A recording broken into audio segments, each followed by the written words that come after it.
Operation సింధూర్పై రాజ్యసభలో చర్చకు హోంమంత్రి అమిత్ షా సమాధానం, అడ్డుకున్న విపక్షాలు. బులెటిన్లో ముందుగా సభా సమయం టాప్ 9 చూద్దాం. ఆపరేషన్ సింధూర్పై రాజ్యసభలో హోంమంత్రి అమిత్ షా సమాధానం ఇచ్చారు. లోక్సభ తరహాలోనే రాజ్యసభలో కూడా 16 గంటల పాటు చర్చ జరిగింది. హోంమంత్రి సమాధానాన్ని విపక్షాలు అడ్డుకున్నాయి. ఎవరో చెబితే కాల్పుల విరమణ జరగదని స్పష్టం చేశారు.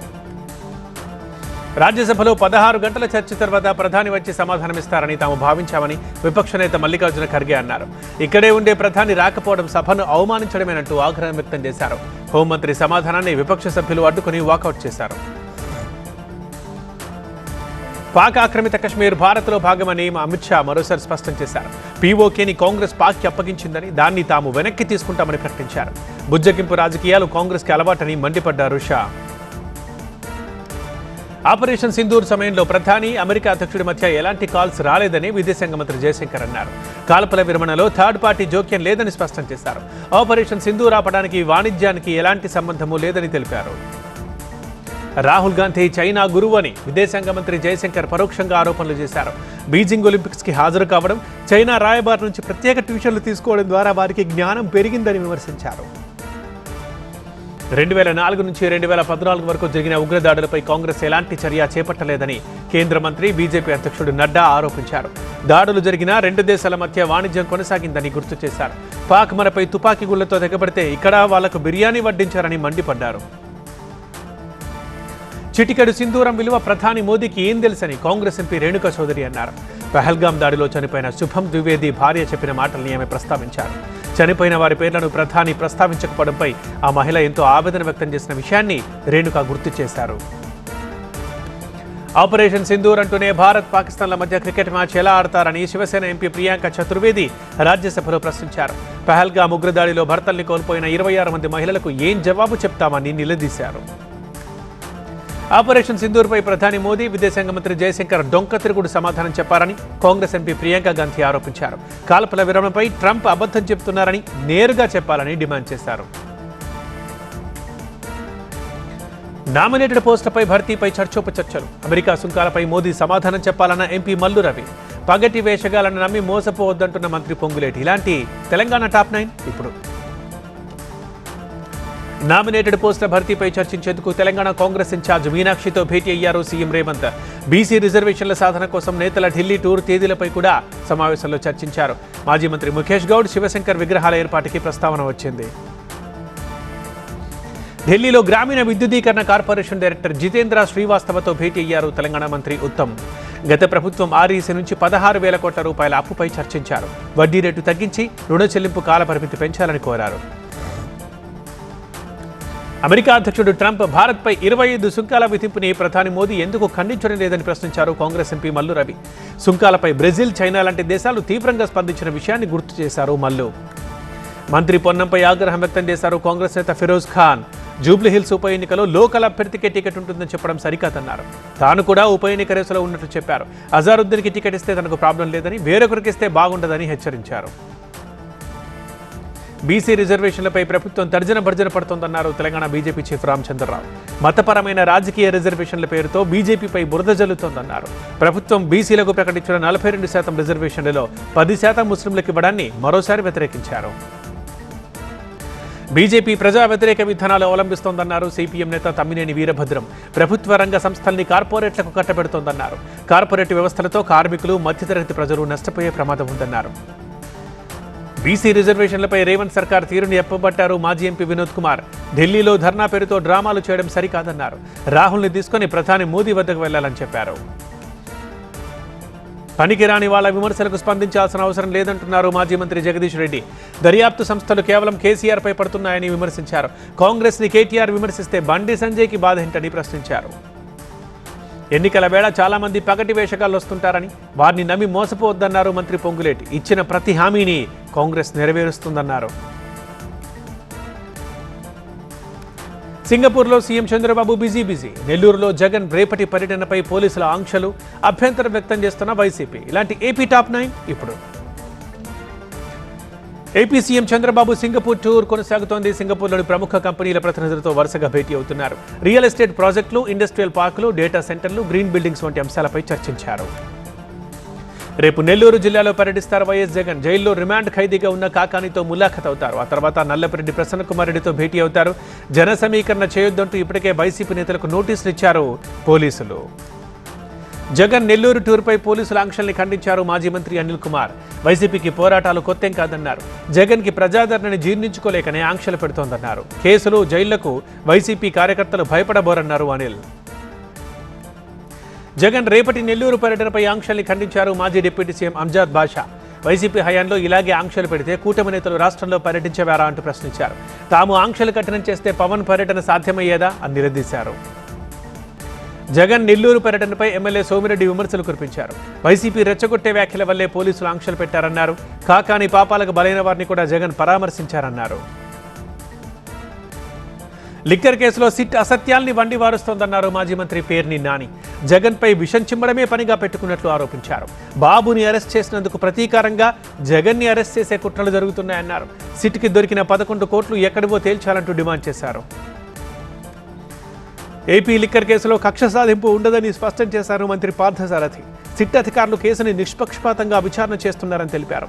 లిక్కర్ స్కామ్లో చట్టం తన పని తాను చేస్తోందని, స్కామ్ వెనక ఎంత పెద్దవారున్నా చర్యలు తప్పవని హెచ్చరించారు.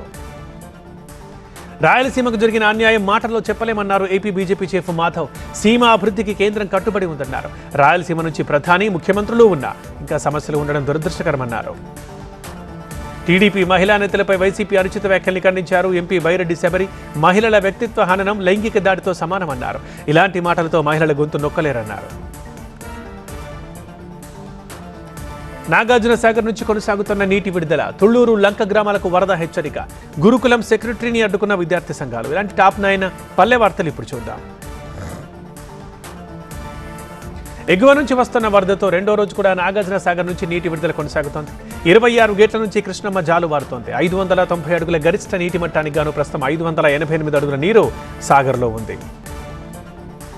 మహబూబ్ నగర్ జిల్లా జూరాల ప్రాజెక్టుకి ఎగువ నుంచి వరద కొనసాగుతూనే ఉంది. 1,40,000 క్యూసెక్ల వరద వస్తుండటంతో 12 గేట్లు ఎత్తి దిగువకు నీటిని విడుదల చేస్తున్నారు. వచ్చిన వరదను వచ్చినట్లుగా శ్రీశైలానికి పంపిస్తున్నారు. కృష్ణానదికి వరద ప్రవాహం ఎక్కువగా వస్తుండటంతో రాజధాని అమరావతి పరిధిలోని తుళ్లూరు మండలంలోని లంక గ్రామాలు అలర్ట్గా ఉండాలని పోలీసులు, రెవెన్యూ సిబ్బంది సూచించారు. ముఖ్యంగా రాయపూడి, పెదలంక గ్రామస్తుల్ని రెవెన్యూ అధికారులు కలిశారు. ఖమ్మం జిల్లా టూరుకు వచ్చిన గురుకుల ప్రిన్సిపల్ సెక్రటరీ అలుగు వర్షిన్ని విద్యార్థి సంఘాలు అడ్డుకునేందుకు ప్రయత్నించాయి. ఆమె కారుకు అడ్డంగా కూర్చొని అడ్డుకునే ప్రయత్నం చేయడంతో పోలీసులు వారిని అడ్డుకున్నారు. గురుకులంలోని సమస్యల్ని కలెక్టర్కు చెప్పేందుకు జోగులాంబ గద్వాల జిల్లా ఆలంపూర్ చౌరస్తా జ్యోతిబా పూలే స్కూల్ విద్యార్థులు పాదయాత్ర చేపట్టారు. పోలీసులు వారిని అడ్డుకున్నారు. వారు నచ్చజెప్పి వ్యాన్లో హాస్టల్కి తిరిగి పంపించారు. ప్రకాశం జిల్లా ఎర్రగొండపాలెం మండలంలోని మారుమూల గ్రామం తమ్మడపల్లికి బస్సు సౌకర్యం వచ్చింది. బస్సు సౌకర్యం కల్పించాలని కోరుతూ 25 ఏళ్లుగా గ్రామస్తులు డిమాండ్ చేస్తున్నారు. మార్కాపురం డిపో నుంచి ఉదయం, సాయంత్రం బస్ సర్వీస్ వస్తోందిగా. 5 నెలలుగా కమిషన్ డబ్బు రావడం లేదని వెంటనే ఇప్పించేలా చూడాలని కోరుతూ నిర్మల్ జిల్లా రేషన్ డీలర్లు ముథోల్ ఎమ్మెల్యే రామారావు పటేల్కు విన్నవించుకున్నారు. 3 నెలల బియ్యం ఒకేసారి పంపిణీ చేశామని ఎమ్మెల్యే దృష్టికి తెచ్చారు. గద్వాల గవర్నమెంట్ హాస్పిటల్లో ఏర్పాటు చేసిన భారీ ఆక్సిజన్ ప్లాంట్ని ఎమ్మెల్యేలు వన్ల కృష్ణమోహన్ రెడ్డి, విజయుడు ప్రారంభించారు. 3 కోట్ల రూపాయలతో ఏర్పాటు చేసిన ప్లాంట్ 300 మంది రోగులకు ఆక్సిజన్ అందించనుంది. తిరుమల శ్రీవారిని ప్రముఖ దర్శకుడు దిల్ రాజు దర్శించుకున్నారు. శ్రీవారికి ఆయన తలనీలాలు సమర్పించుకున్నారు. నిర్మాత అశోక్ కుమార్ కూడా ఆయన వెంట ఉన్నారు. కర్ణాటకకు చెందిన గాలి జనార్దన్ రెడ్డి కుమారుడు నటుడు కిరీటి కుటుంబ సభ్యులతో కలిసి స్వామివారి దర్శనం చేసుకున్నారు. భారత్పై ట్రంప్ సుంకాల బాంబు. ఇస్రో, నాసా సంయుక్త ప్రయోగం విజయవంతం. ఆగస్టు 2న ప్రధానమంత్రి కిసాన్ సమ్మాన్ నిధి డబ్బు విడుదల. ఇలాంటి నేషనల్ టాప్ 9 ఇప్పుడు. ప్రధానమంత్రి కిసాన్ సమ్మాన్ నిధి పథకం కింద తదుపరి విడత చెల్లింపులు ఆగస్టు 2న విడుదల చేయబోతోంది ప్రభుత్వం. గరిష్ట సంఖ్యలో రైతులకు ప్రయోజనం చేకూరేలా చూడాలని కేంద్ర వ్యవసాయ శాఖ మంత్రి శివరాజ్ సింగ్ అధికారులను ఆదేశించారు. కాల్పుల విరమణపై ప్రధాని మోదీ మాట్లాడితే అమెరికా అధ్యక్షుడు డొనాల్డ్ ట్రంప్ బహిరంగంగా మాట్లాడతారని, అసలు విషయం బయటకు వస్తుందని అన్నారు రాహుల్ గాంధీ. వాణిజ్య ఒప్పందం కావాలని కాబట్టి ట్రంప్ పదే పదే కాల్పుల విరమణ గురించి మాట్లాడుతున్నారని తెలిపారు రాహుల్. కేరళ నన్స్ని ఛత్తీస్గఢ్లో అరెస్ట్ చేయడం నిరసిస్తూ కేరళ ఎంపీలు పార్లమెంటు ముందు నిరసన చేపట్టారు. నన్స్ని విడుదల చేయాలి, గూండాల్ని అరెస్ట్ చేయాలంటూ డిమాండ్ చేశారు. ప్రియాంక గాంధీ కూడా నిరసనలో పాల్గొన్నారు. ఛత్తీస్గఢ్లో కేరళకు చెందిన 2 నన్స్ని అరెస్ట్ చేయడం నిరసిస్తూ కాంగ్రెస్ శ్రేణులు తిరువనంతపురంలో ర్యాలీ నిర్వహించారు. రాజ్ భవన్ ముట్టడికి ప్రయత్నించారు. క్యాథలిక్ ఫోరం కూడా తిరువనంతపురంలో రాజ్ భవన్ దాకా ర్యాలీ తీసింది. వన్ నేషన్ వన్ ఎలక్షన్పై ఏర్పాటైన పార్లమెంటరీ సంఘం ఢిల్లీలో మరోసారి సమావేశమైంది. ప్రముఖ ఆర్థికవేత్త ఎన్కే సింగ్ ఈ సమావేశానికి హాజరయ్యారు. అశోకా యూనివర్సిటీకి చెందిన ఆర్థిక శాఖ ప్రొఫెసర్ డాక్టర్ ప్రాచీ మిశ్రా కూడా సమావేశంలో పాల్గొన్నారు. పంజాబ్ ప్రభుత్వ ల్యాండ్ పూలింగ్ విధానాన్ని నిరసిస్తూ అక్కడి రైతులు ట్రాక్టర్లతో నిరసన ప్రదర్శన చేపట్టారు. పారిశ్రామిక నివాస జోన్ల అభివృద్ధికి పంజాబ్లోని 21 నగరాలు, పట్టణాల్లో 65,000 ఎకరాలు సేకరించాలని నిర్ణయం తీసుకున్నారు. అటవీ ప్రాంతాల నుంచి గిరిజనులు ఖాళీ చేస్తున్నారని ఆరోపిస్తూ మధ్యప్రదేశ్ అసెంబ్లీ ప్రాంగణంలో కాంగ్రెస్ ఎమ్మెల్యేలు నిరసనకు దిగారు. మెడలో ఆకుల దండలు వేసుకుని పెసా చట్టాన్ని సంపూర్ణంగా అమలు చేయాలంటూ డిమాండ్ చేశారు. గోరఖ్పూర్ ఎయిమ్స్ స్నాతకోత్సవంలో పాల్గొన్న రాష్ట్రపతి. హిమాచల్, రాజస్థాన్లో వర్ష బీభత్సం. రాజస్థాన్లో తిరుమల తరహాలో ఆలయం. ఇలాంటి మెట్రో టాప్ 9 ఇప్పుడు. ప్రపంచ స్థాయి చికిత్స, అత్యాధునిక టెక్నాలజీ, అంకిత భావంతో పనిచేసే ఆరోగ్య నిపుణులకు ఎయిమ్స్ ప్రతిరూపమని రాష్ట్రపతి ద్రౌపది ముర్ము అన్నారు. యూపీ గోరఖ్పూర్ ఎయిమ్స్ తొలి స్నాతకోత్సవంలో ఆమె పాల్గొన్నారు. వైద్య విద్య, పరిశోధన, రోగుల సంరక్షణకి ఎయిమ్స్ మోడల్గా నిలుస్తోందన్నారు. ఢిల్లీలో నిర్మించిన 8 పోలీసు భవనాల్ని కేంద్ర హోంశాఖ సహాయ మంత్రి బండి సంజయ్ ప్రారంభించారు. 54 కోట్ల రూపాయల ఖర్చుతో వీటిని నిర్మించారు. అంతర్గత భద్రతా మౌలిక సదుపాయాలు ఆధునీకరించాలన్న ప్రధాని మోదీ ఆలోచనకు ఇవి ప్రతిరూపమని అన్నారు. కశ్మీర్ గందేర్బల్ ప్రాంతంలో జవాన్లను తీసుకొస్తున్న బస్సు అదుపు తప్పి నదిలోకి పడిపోయింది. సాంకేతిక సమస్యతో రోడ్డు మధ్యన బస్సు ఆగడంతో జవాన్లు దిగి బస్సు నెడుతుండగా అది అదుపు తప్పి నదిలోకి పడిపోయింది. రాజస్థాన్ని వర్షాలు అతలాకుతలం చేస్తున్నాయి. సవాయి మాధోపూర్ రైల్వే స్టేషన్లోకి వరద నీరు రావడంతో పట్టాలన్నీ మునిగిపోయాయి. దీంతో మార్గంలో నడిచే రైళ్లన్నీ నిదానంగా నడుస్తున్నాయి. ఇక రెస్క్యూ సిబ్బందిని మోహరించారు ముందు జాగ్రత్తగా. హిమాచల్ ప్రదేశ్లో కురుస్తున్న భారీ వానలకి రోడ్లన్నీ ధ్వంసమయ్యాయి. ఛత్తీస్గఢ్ నుంచి మనాలికి దారి తీసే మార్గంలో పెద్ద బండరాలు పట్టడంతో 5 వాహనాలు ధ్వంసమైపోయాయి. తమిళనాడులో పోలీస్ కస్టడీలో మరణించిన అజిత్ కుమార్ కుటుంబాన్ని మాజీ సీఎం పళనిస్వామి పరామర్శించారు. ఈ కేసు విచారణని తమిళనాడు సర్కార్ సీబీఐకి అప్పగించింది. మరోవైపు కేసులో నిందితులుగా ఉన్నవారిని కోర్టులో ప్రవేశపెట్టారు పోలీసులు. గతేడాది కోల్కతా ఆర్జీకర్ ఆసుపత్రిలో అత్యాచారం, హత్యకు గురైన వైద్యురాలికి ఆమె తల్లిదండ్రులు గయాజీలో పిండ ప్రదానం చేశారు.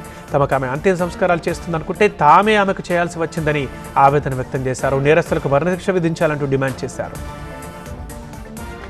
రాజుల కాలం నాటి నాణాలు, నోట్ల ప్రదర్శన కర్ణాటకలోని రామనగర్లో జరిగింది. మౌర్యులు, మొఘలులు, బ్రిటిష్ కాలం నాటి అరుదైన నాణాల్ని ఇందులో ప్రదర్శించారు.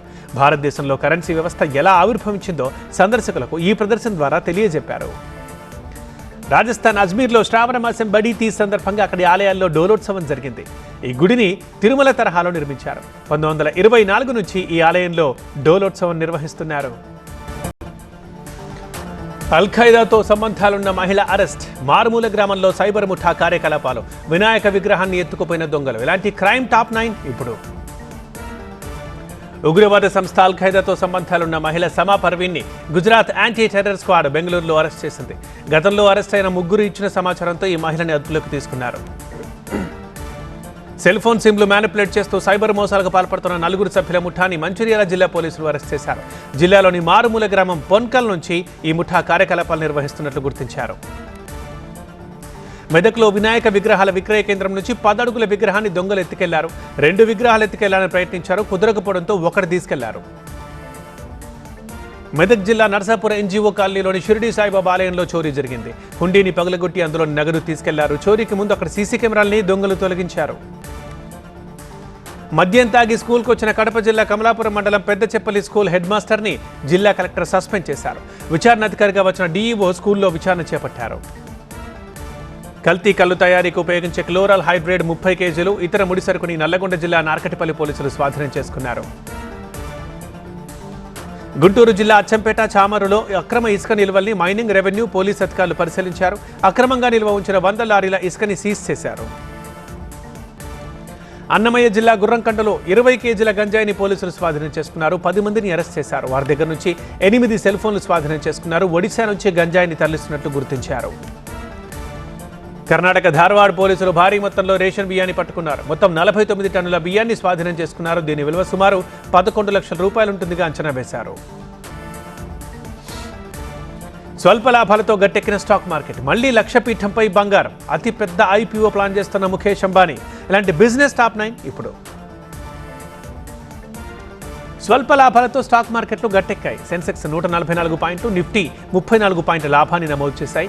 బలమైన ఫలితాలు ప్రకటించిన ఎల్ఎన్టీ షేర్ దాదాపు 5% పెరిగింది. టాటా మోటార్స్ 3.5% పడిపోయింది. మూడో అతిపెద్ద ప్రభుత్వ రంగ బ్యాంకు పంజాబ్ నేషనల్ బ్యాంక్ నికర లాభం 49% తగ్గింది. గత ఏడాది ఫస్ట్ త్రైమాసికంలో బ్యాంకు లాభం 5,083 కోట్ల రూపాయలు. ఈ సంవత్సరంలో అది 1,675 కోట్లకే పరిమితమైంది.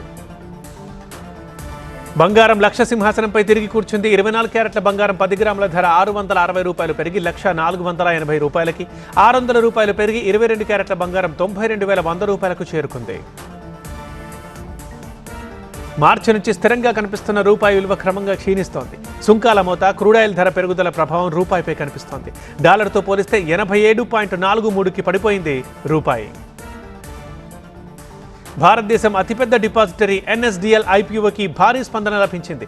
4,011 కోట్ల రూపాయలు ఐపీఓకి తొలి రోజే పూర్తిగా సబ్స్క్రైబ్ అయింది. ఆగస్టు 1న ఇష్యూ ముగుస్తుంది. బీఎస్ఈలో ఇది ఆగస్టు 6న లిస్ట్ అవుతుంది. ఈ ఆర్థిక సంవత్సరపు తొలి త్రైమాసికంలో ప్రముఖ ఎయిర్లైన్ సంస్థ ఇండిగో లాభం గణనీయంగా తగ్గింది. గతేడాది ఇదే త్రైమాసికంలో 2,728 కోట్ల రూపాయల లాభాన్ని కంపెనీ చూసింది. ఈ త్రైమాసికంలో అది 2,176.3 కోట్ల రూపాయలకు పడిపోయింది. 12,000 మందిని తొలగిస్తామని టీసీఎస్ ప్రకటించిన వేళ మరో సాఫ్ట్వేర్ దిగ్గజం ఇన్ఫోసిస్ దానికి విరుద్ధమైన ప్రకటన చేసింది. రానున్న రోజుల్లో తాము 20,000 మంది ఫ్రెష్ గ్రాడ్యుయేట్లను చేర్చుకుంటామని ఇన్ఫోసిస్ ప్రకటించింది. కీలక సేవల్ని మైక్రోసాఫ్ట్ పునరుద్ధరించడంతో ఆ సంస్థపై వేసిన కేసుని నాయురా ఎనర్జీ సంస్థ వెనక్కి తీసుకుంది. రష్యా నుంచి నాయురా ఎనర్జీ భారీ మొత్తంలో చమురు కొనుగోలు చేస్తుండటంతో యూరోపియన్ యూనియన్ ఆంక్షలు విధించింది.